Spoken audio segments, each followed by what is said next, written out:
Good morning, you're on FloorDaily.net, and I'm Kemp Harr. I'm in Vail, Colorado at the spring NFA meeting, and I'm with Jason McSwain, the president. Jason, how you doing?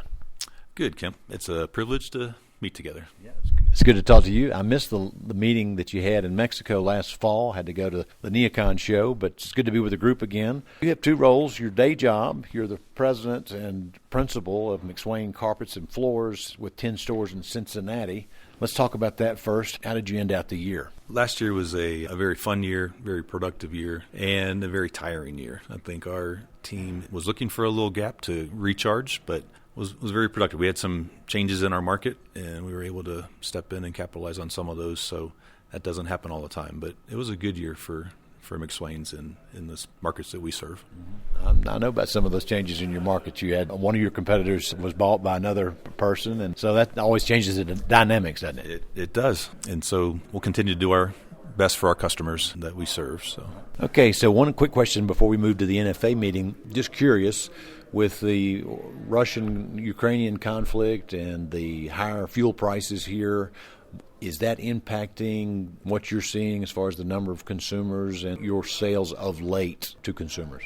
It hasn't. We've got to be mindful. It's in everyone's, on the headlines. It's at every grocery store, checkout counter when you look at your total, and gas pumps, especially if you drive a SUV with a large tank. So, it's one of those that we have to be intentional with our marketing, our use of finance, ways to present and still help that customer find the needs that they're looking for. We haven't seen the size of orders change in the traffic count. We've had some dips, more weather-related than necessarily just a shutting down because of the headline. Of the many interviews we do, I'm hearing that same story, so it's good to hear that it hadn't impacted sales in our market yet. So let's move to this meeting. Here we are in Vail, very nice place. You've got, I think, roughly 200 people here, don't you? We do. Excited about the next couple of days with our vendor partners. We've had 4 or 5 that brought larger teams, and that's just a clear indication they are choosing to invest in our members and the time that we can strategize together. So it's a good group. So I know one of the things you do, you go around the room and you ask them to report to the rest of the group, how they did. Give us a flavor for, is the group up 20%, up 40%? What kind of read did you get there? Good. The range were a few that might not have had growth beyond 10%, but they would highlight they didn't have closures a year prior. So they might have had a phenomenal 2020, and then last year was not as standout. The rest of those numbers, the high was 58%. Wow. So a lot of them that were in the 30s and 40s. More importantly was, first quarter's almost finished. What's your outlook for the year ahead? And those were robust. They were probably 10 to 15%. Very few were looking for radically small shrinking from last year. Okay, that's still pretty healthy, 8 to 15. Yeah, that is. I was surprised. Yeah. I know you had a speaker this morning. You had Tom Lape, who was former president of sales in the residential area for Mohawk. He came to speak to the group. What were some of his message points? Yeah, Tom was a great bringing it close for our members in the sense that we all have access to your banking, your accountant, local economist, whatever you want to follow. Tom, and we worked ahead with them just to target that into how does that relate to flooring retail for our membership. So bringing that more tightly in to be aware of threats, changes, and just a global landscape, and what are opportunities in the next couple of years. We have a number of members, so some are in generational transition. Others are probably possibly have an exit plan. He spoke to those pieces, and some of that resonated when we were in smaller groups before lunch of what do we do and build on for our fall lineup of information that we can bring that's valuable to the members. Didn't he talk a little bit, too, about the USA and China and kind of the differences between their competitive nature? Yeah. Oh, yeah. He does a great job. I would say cute, but he brought some illustrations that just depicted it very well. And that's the reality of where, things that serve our country great, of democracy, we change leadership quite frequently. Long-term dictator has a much longer time frame to implement their plans. So he just emphasized that in several different ways. What is the group focused on for this year? Yeah, I think our theme today was really hearing from every member that they have a voice, they have ideas, and so they brought areas of innovation, they brought areas of efficiency in how they are maintaining and protecting that gross margin.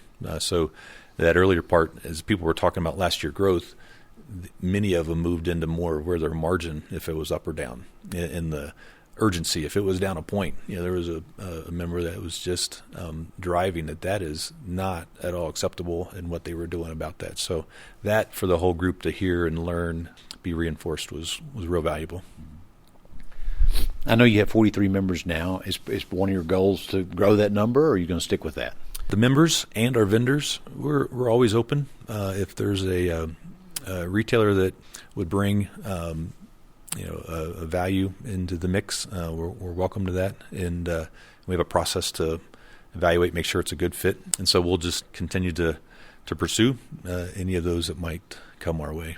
I know Lauren Coles is heading up your marketing initiatives. Is she doing anything for the group this year? Absolutely. She is. I teased her. I said it's always nice when the head of marketing is wearing the colors of the NFA. So her outfit was red and black, and she laughed. She didn't plan it that way, but fashion is her thing, and she brought in her report just a number of initiatives that is moving our NFA and our private label forward, and that's exciting to see. And a lot of that committee's been working on some foundational pieces so that it has a longevity to it. What do you think's the biggest threat in the way of growth for the collective members here? It really is staying true to what they have as a unique competitive advantage in their market. And that's how we ended our meeting, really looking at, clearly sharing it within our group is easy and one of our benefits. But, as things are tight, things are different. I think most small businesses realize they are much more nimble now after COVID than they ever were. And how do we hold tight to that? You don't want to lose that and get comfortable back into maybe a slow way that you evaluated. I know Dave Chambers was saying they executed strategy so well that they practice now how they are fast at executing strategy. And so it's those pieces of how do you hold on to those and not let time kind of get you lulled into the old way of business. What do you think the competitive advantage is for the typical NFA member? Our members are a broad range, so I would say competitive advantage is what takes place tonight and particularly tomorrow and Wednesday with our vendors. So we have our core vendor time and just continuing. They aren't always rosy topics, but it's a opportunity to continue to build on strategies that benefit the vendor, but also are driven and benefit the member. Now your fall meeting's coming up in September, and that's going to be in Michigan, right? It is, yes. That'll be a unique place we haven't been before, and so we're excited to gather there. And we have some members that are close in that region, and we try to just hit the Midwest, West Coast, East Coast. And so the group is excited to gather there, and that will be in middle of September.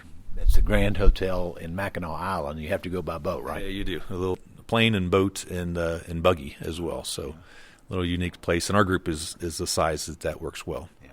All right, Jason, thanks for spending time with our listeners. Again, been talking to Jason McSwain, the president of the NFA and the president of McSwain Carpets and Floors, and you've been listening to Kemp Harr and FloorDaily.net.